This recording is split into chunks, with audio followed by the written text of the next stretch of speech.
raise next. All over the world, statues are coming down. In just the last couple of weeks, New York has removed from Central Park the statue of a doctor who tortured enslaved black women. India has brought down Lenin, and Canadians have defaced statues of Queen Victoria.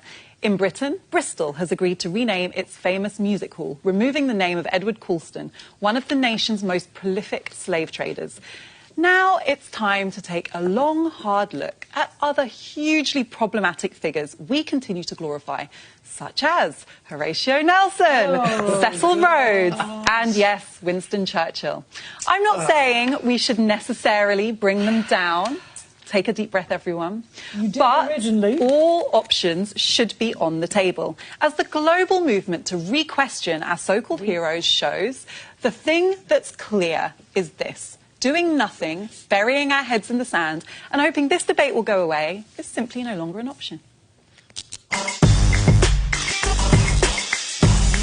Hi, Nick. Afua. I really like you, but I wonder if I can remind you of some words you wrote concerning Britain. Please do. Britain. We have moved on from this era no more than the US from its slavery and segregationist past. The difference is that America is now in the midst of a frenzied debate on what to do about it, whereas Britain, in our inertia, arrogance and intellectual laziness, is not. I don't write that bad, do I? Well, you could have been a bit snappier, but I won't worry about subbing it. I'm delighted. Why do you stay in this country? If you take such offence when you see Nelson's column, if you take such offence when you hear Winston Churchill's name, who I would argue, if in the unlikely event that anybody want to have a poll, I would say probably 80 to 90% of people would say that Winston Churchill did a good thing. I'm delighted that I see you at these Thursdays. I'm delighted you opt to stay. But if it offends you so much, how do you manage to stay here?